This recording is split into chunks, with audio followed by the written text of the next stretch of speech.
from back in the day. Welcome to Community Circle on Sierra H Broadcasting. I'm your host, Jackie Morales, and today I have two very special guests in studio with me. I have Jazz and Dixie. They're both co-founders of a Safe Haven Youth and Family Services, and we're going to get into it. I want to hear everything. I want to know about you guys, how it got started, and what your guys' goals are for our community with this program. Okay, yeah. So my co-founder, Dixie, is my aunt. So we've known each other for like a while, I guess you could say. She homeschooled me kindergarten through 8th grade, so we're very close. So we spent every day together pretty much since I can remember. And she helped me get all prepared to go to high school and college. And we did a lot of things in the community. We had regular times with our PE groups. And so there was just the mixture between being with your family, but also being able to connect with the community and not turning out, like people will be like, oh my gosh, you were homeschooled? And I'm like, yeah. They're like, oh wow, you're not like odd. And I'm like, yeah, no, we're normal people. We just go to school at home. And so when I graduated with my master's in law, after I played soccer at ASU, I realized that there were a lot of people that on paper were a lot more, book smart than me, and I loved working with them, but they seemed to lack some life skills that were very natural to me. And I started to really realize that all the things that she did with me and the way that she would be able to pivot and the way that we would, use math for cooking and figure out different sciences in the backyard. She owns an acreage. We were able to learn things in traditional and non-traditional ways. And so when we both had the opportunity to change a little bit and pivot in our careers, I was like, we should try this because so many kids are being labeled as boring or being put on medications or not sure, what they want to do or lazy. And we don't really believe that any of these kids are those things. We believe that they just need some confidence and some life skills that they are not being taught currently. Wow, that's amazing. Okay, so then I was thinking you guys were friends and you guys met along the way and it happened, but that's even more interesting. That's even a bigger deal, for you guys teaming up and doing this together and having the same thought process and what we need here in our community. Dixie, is there something that you'd like to add to that? Sure. I've been a nurse for 26 years here in the Valley, so I've served a lot of different populations here in the Valley, and I do have a particular interest in behavioral health, and it's kind of followed me all throughout my career. I'm passionate about nutrition, and I think that that's a huge role in our mental wellness. Yes. And I also just think that we're all on the spectrum of mental health somewhere. We're either thriving or we're struggling or we're somewhere in between. And I think that if we know how to learn and how to interact with our communities and aren't afraid of things, that it really is a huge bonus. I had a grandmother who was like, you know what, I don't care what you want to learn. Let's learn a whole bunch of different things, and then you know how to do them. And if you don't want to do them, you don't have to, but at least you know how. And if you're hiring somebody to do it, then you know if they're doing it right. So that's kind of the approach I took with homeschooling. It wasn't something I ever really intended on doing, but the school that Jazmarie was in when she was in kindergarten just was not a good fit. And so my sister was like, oh, we'll put her on a waiting list, and it ended up being over 2.5 years long, and we fell in love with the homeschooling process. And so I ended up homeschooling for 18 years and interacted with a lot of kids during that time, worked with a lot of geriatrics. And so our business, we primarily work with adolescents, but we really are passionate about families and the family unit being a strong unit as possible and helping the families come back together. So we serve through geriatrics because we recognize that kids sometimes are raised by grandparents. Right. So right. There's a lot of that. Yeah. There's a lot of that. Can I ask you a question going back to the homeschooling part? Yeah. How did you do with the math part? Oh, you know. I struggled with that. My kids, when they reached a certain age, I was like, I cannot help you with this. That's amazing. I found this program called Teaching Textbooks, and I fell in love with that program because it's a computer program, but there's videos, and it's almost like a math teacher doing the problems on the board. Okay. And so one of the things, when she went into high school, she would come home and they didn't have a textbook, and she'd ask me for help, and I'd be like, I'd be like, you can help me. She'd be like, I don't know what the the textbook? I'm like, I don't objective know. of this lesson is. Like, what are we supposed to be doing here? That blew my mind because we always had textbooks. So Yeah. she even used teaching textbooks as a tutorial for Okay. hers. But my son ended up being graduating as a homeschooler and using some of our local programs like EVIT and things, but really involved in the community and. That is But, so yeah. great. I love to. Well, thank you for sharing that part of your guys' story Oh, together. yeah. That's very empowering. And going back to the family services that you guys provide at a safe haven, you said something that was very key, and that was when it comes to what we're eating, right? The nutrition part of things. And I think there's a huge lack of education in that, because a lot of what we're eating is what's causing, to me, I feel personally, is what's causing a lot of the mental struggles, because of the chemicals in our food, right? I'm not a meat eater, no judgment on anyone who is, but when I started to get educated on what was in our meat, I was like, that's just not a good thing. So if you don't mind just touching a little bit on the nutrition side of things and how much of a difference that makes in just a person's mental well-being. Well, I just happen to have a son who has a ton of food allergies. Well, he doesn't actually. He's outgrown all of his food allergies. But when he was a little guy, like, all of a sudden he would just be mean. he was evil. And we were like, was evil. what on earth is going on? And it turned out that he was actually allergic to food dye, which is in so much food in America. Right. And it was like, he'd be calm, mellow, having a great day.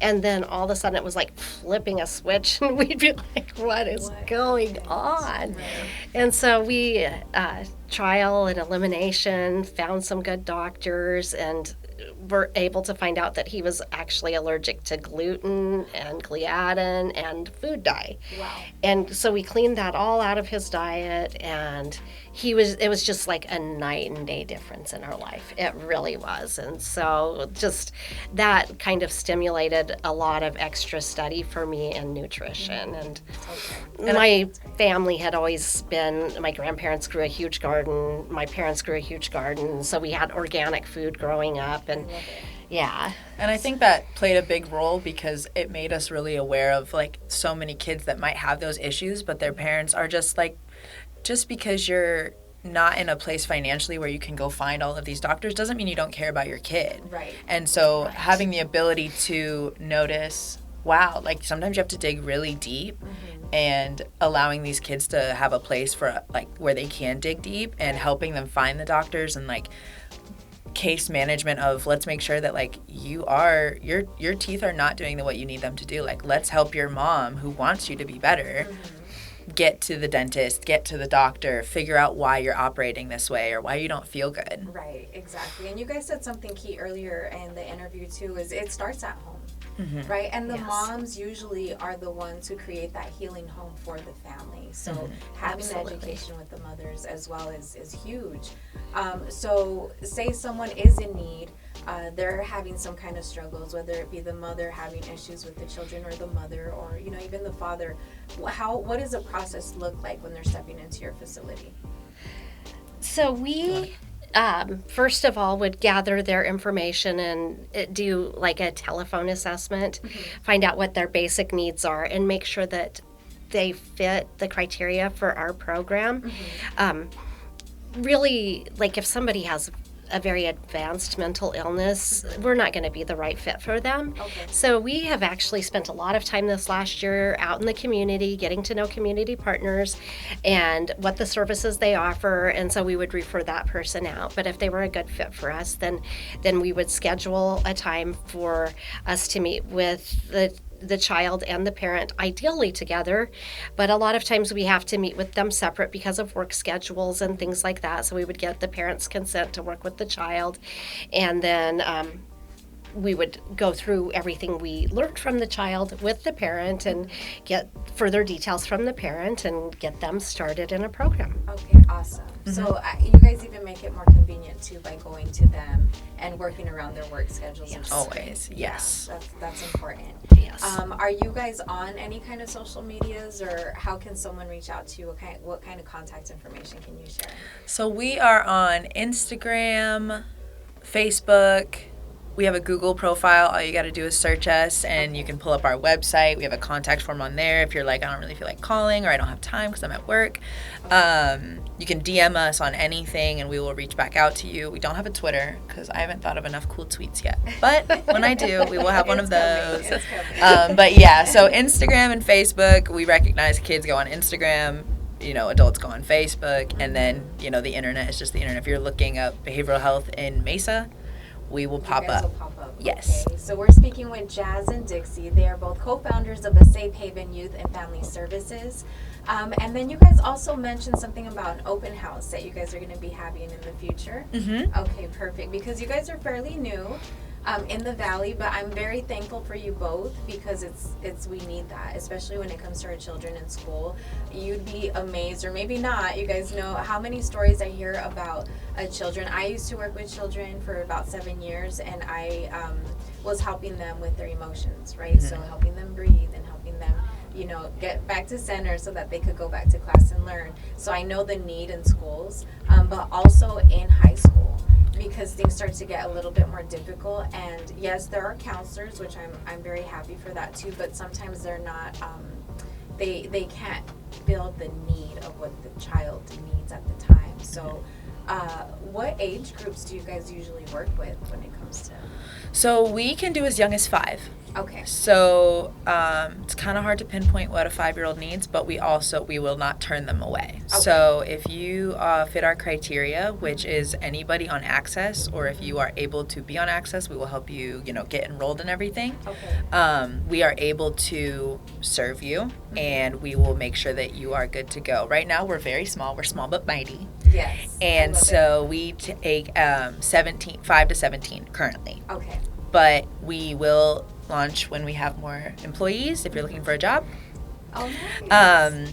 We'll launch an adulting program. So, like 18 to 24 and then 25 to 30, just because, people kind of like, oh, you're an adult. And I can tell you right now, I can say for experience, I was not an adult at 18. Right. And I did not know what I needed to do at 18. I had a good base, but at no point was I like, yeah, I know what is up and what is down. So right now, 17 is our cap.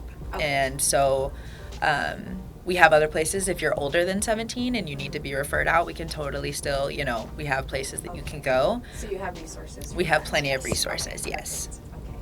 Awesome. Well, is there any stories that you guys can share? I mean, obviously we won't be saying any names or anything like that to keep everything private, but anything that you guys can share on how successful your company has been this far. Do you want to share one? I feel like we have a family that we're working with, and we're making great strides with the kids. The kids have all struggled in school because Mom is absolutely amazing and fantastic, and she is doing everything she can for her children, which means that she's working very long hours. Gotcha. And so some of the things that end up falling through the cracks are, I'm supposed to sit and read with my child for 15 minutes a day, but by the time I get home and get them fed and into bed, where is that 15 minutes? Right. There's not 15 minutes to do that work with them. And so then one of the children in particular gets anxious at school and impulsive because he knows he hasn't done what he was supposed to do. And so we can work on the impulses, we can work on the anxiety, but we can also work on the reading. Okay. And That's great. so we really want to combine those hard and soft skills. So we're teaching these kids cooking skills. We're teaching them Gardening. We're teaching them about the community, about recycling, about all these different things, but pulling in those soft skills, dealing with the anxiety, dealing with the sadness, dealing with the losses. and all of these things so that they can just have a toolkit to fall back on. And I guess I would say a quick story would be a family that we worked with where we saw them, and they were fine the first day, and then the next 3 days they did not speak to us. They literally went silent, and so that was rough for a little bit. We were like, day 2 going into it, maybe they'll talk to us today. Day 3 going into it, maybe they'll talk to us today. And we were just like, wow, I can't believe we worked this hard for them to sit here and not speak to us. And we just were like, we have to keep showing up because they're testing to see if we're gonna be like, forget this, goodbye. And on the 4th day, a switch just flipped, and they were telling us about what they ate and how school was and how they need help with their grades and what they want to do and what they want to learn and if they want to go to school. And it was just like an aha moment for us to be like, this is gonna work. We can help this community, and so we're really excited. It definitely is. And you just said something key. You said we just keep showing up. Yes. Yeah, because every child is different, and they do have trust issues for whatever experiences they may have gone through before you guys came into their lives. So thank you for showing up for them. Yes, of course. Again, we're speaking with Jazz and Dixie, co-founders of a Safe Haven Youth and Family Services. You can find them, like you said, through Google search. They are on Instagram and Facebook. Okay, and what is your handle? On Instagram, it is A Safe Haven YFS. Okay. And then that's the same for our website, asafehavenyfs.com. And if you look up A Safe Haven Youth and Family Services, we should be hopefully the first thing that pops up. Awesome. Well, I'm so excited for you guys, and I'm excited for our listeners because you guys are fulfilling a need. And like you guys mentioned earlier, you guys also have resources for families if they are in need of more than what you guys can offer. Absolutely. So thank you so much for being on Community Circle. I'm excited to have you guys back because I know you guys are going to grow, and when you guys start doing walks and stuff like that, or anything that you guys are doing in the community, come back so that we can put that out there and invite everyone to come out. Absolutely. Okay? Thank you so much. Awesome. Is there anything else you guys want to add before we end the interview?